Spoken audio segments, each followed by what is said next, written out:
Coucou ma gueule, ça va? Oui, je sais, j'ai mis 40 ans à revenir sur la chaîne. Parce qu'il se peut que je suis tombé malade pendant une semaine. Et oui, mon pas créé une petite chronique aiguë, qui est ma maladie que je suis depuis que je suis né. Donc tu vois, il y a des moments où je suis pas là pendant une à deux semaines. Et c'est comme ça, c'est la vie. Ok ma gueule hein.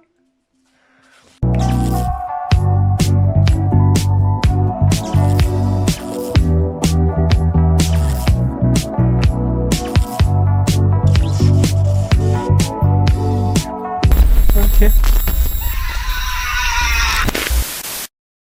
Donc, aujourd'hui on va se retrouver avec encore la Gilera SMT 50 de 2013. Et oui, encore une vidéo sur ça là. Je sais, vous êtes pressés, vous attendez le SR. Chaque chose en son temps. On finit déjà ça là. Après, on finira le SR, patin et couffin. Parce qu'il y a encore 2-3 bricoles qui sont à finir et qui, voilà, il faut les finir. Là, il me manque le bouchon du radiateur.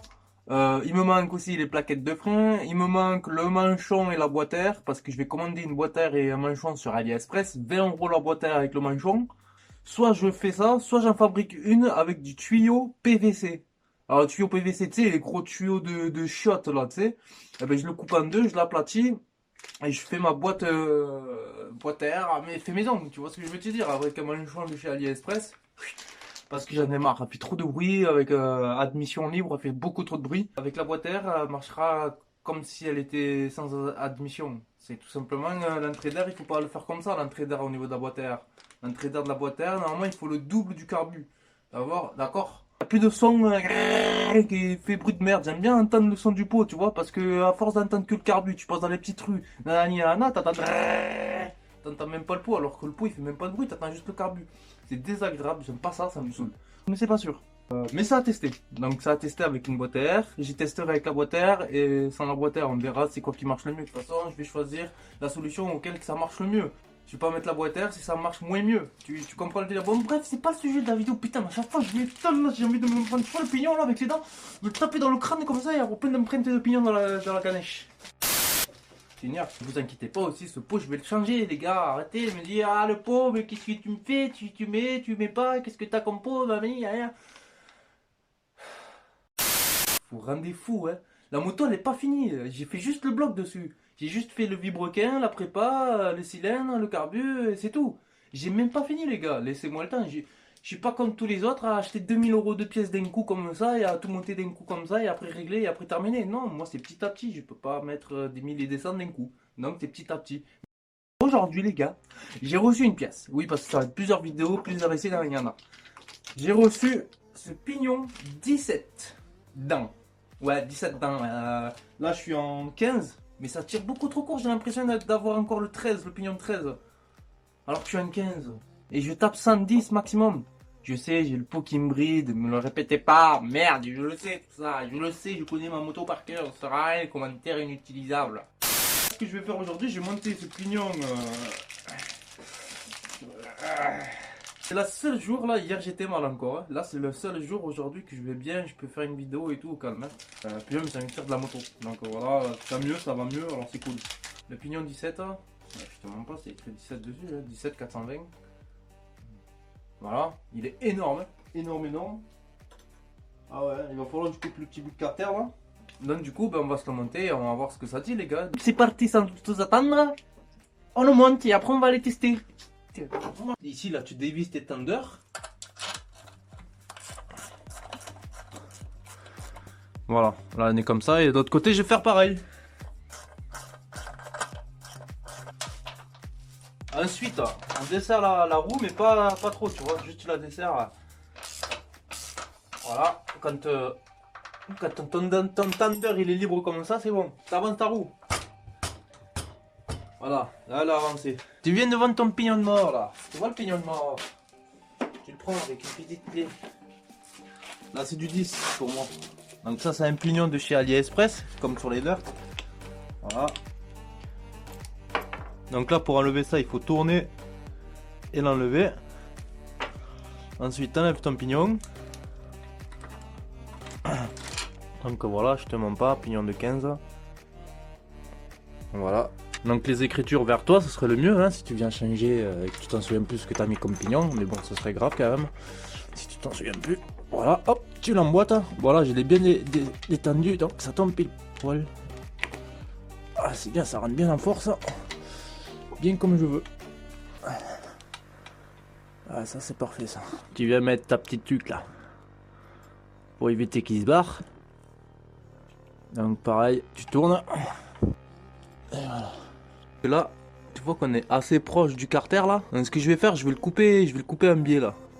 Voilà. C'est de l'aluminium, alors je peux y aller à la scie à métaux comme ça là. Juste pour couper l'angle.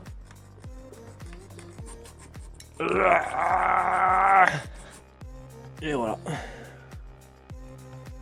J'ai enlevé ce petit morceau. Voilà, là c'est bien là. Là au moins, moi j'aurais pu faire ici là.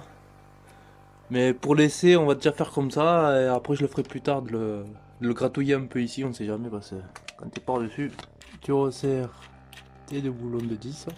Donc je suis pas passé sur du 16 parce que je savais que 16 ça allait être trop court.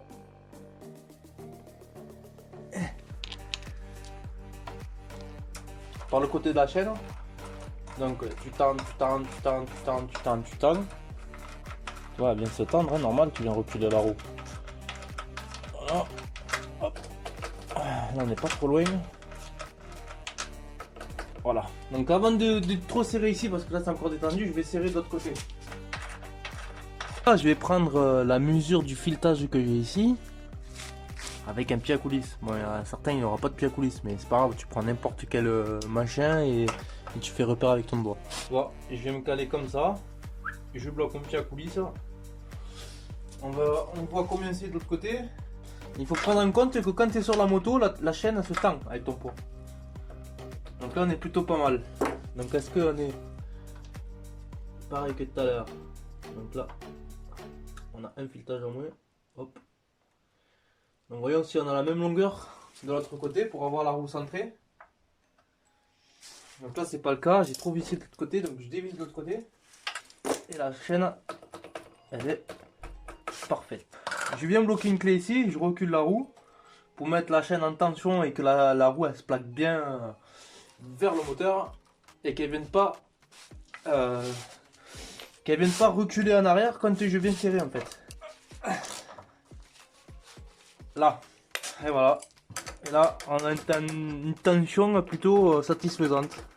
Et donc voilà Magellan. J'ai changé le petit pignon. Le petit pignon de 17. Il est énorme, ma mine. Énorme. Voilà. Toujours, moi je vérifie toujours le jeu au niveau du sélecteur s'il a pas de jeu. Parce que quand il a du jeu, ton sélecteur sur l'axe, ben, il travaille. Après les dents, elles se bouffent. Allez hop, tu changes de sélecteur et quand ça t'arrive sur le bord de la route, mon pauvre. T'as le démon, mon pauvre, t'as envie de frapper tout le monde. Là, j'ai mis un petit bout de scotch. Tu sais, les scotch gris et noirs, là, sont super solides. Tu vois, je l'ai mis, j'ai entouré l'axe et j'ai mis mon sélecteur dedans. S'il avait un peu travaillé, mon sélecteur. Et là, j'ai bien serré, c'est parfait.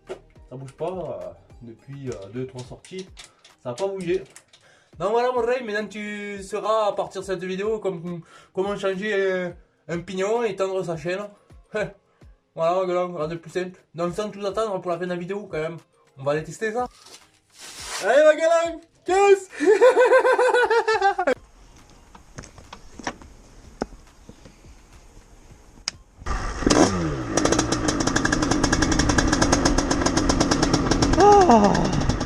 Voilà les gars, tu vois, pareil au test. En plus j'ai pas beaucoup d'essence, j'ai un terrain grouillé la race.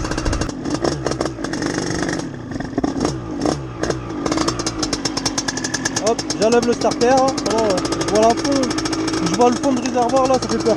J'espère que je vais pouvoir tirer une seule.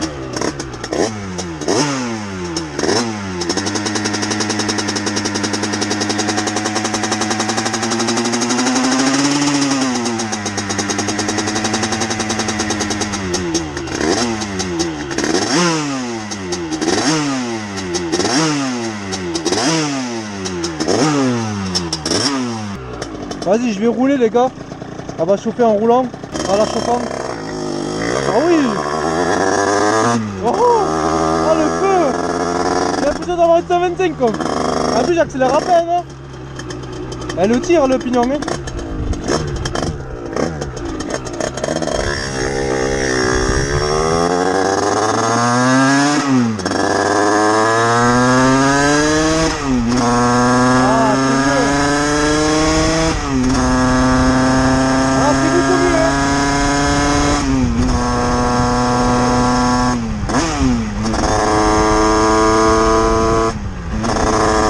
Là je suis en 6 là. Ouais,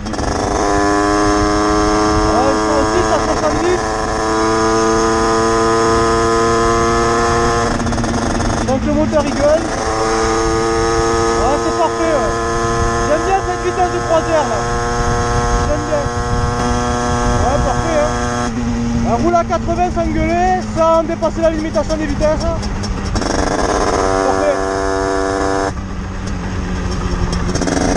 Parfait, parfait. Ouais, j'accélère à peine les gars.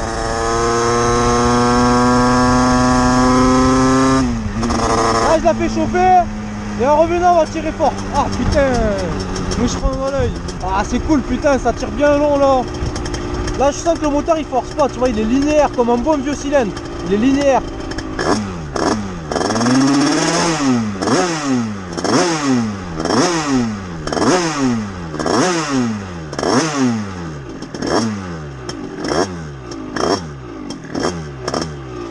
Déjà j'ai même pas accéléré. Oh putain ça y est, j'ai plus d'essence. Je suis en fond de réservoir. Bon allez, on va se tirer la pointe et les gars on se laissera là-dessus. Première.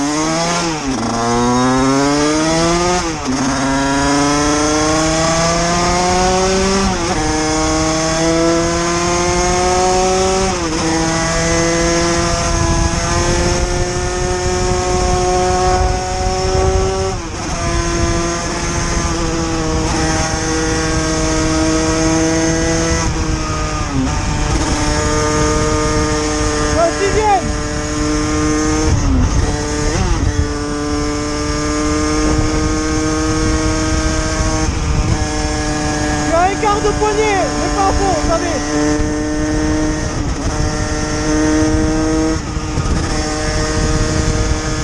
Oh ça va vite là.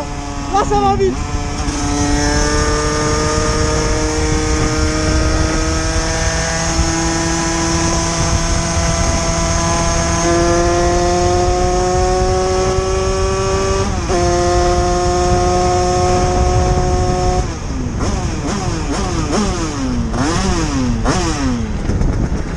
Ah là c'est bien là. Ah c'est cool putain. Ah j'arrive en fond de 6 facilement. Franchement c'est parfait là. Je pense que le réglage carbu va falloir que je repasse. Parce que là elle demande beaucoup plus d'essence avec un pignon plus long. Oh c'est la patate les gars, c'est le jour et la nuit. Parce que je suis pas confiant là du réglage. Vas-y il me reste un peu d'essence, on va se reprendre une pointe.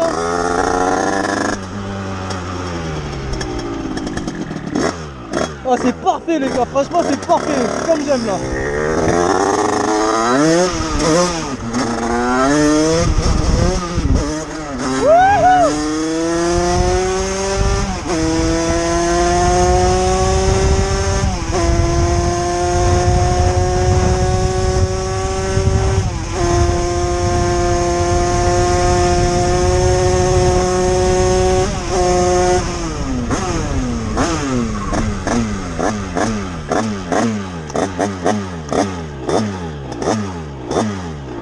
Ouais, je pense que niveau principal je suis pas voilà.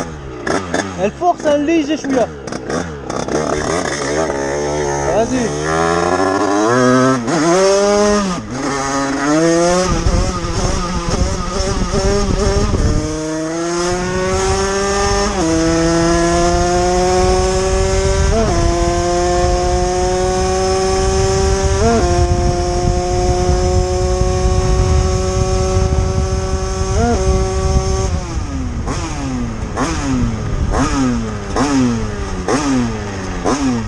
Bon ben les gars, c'est parfait.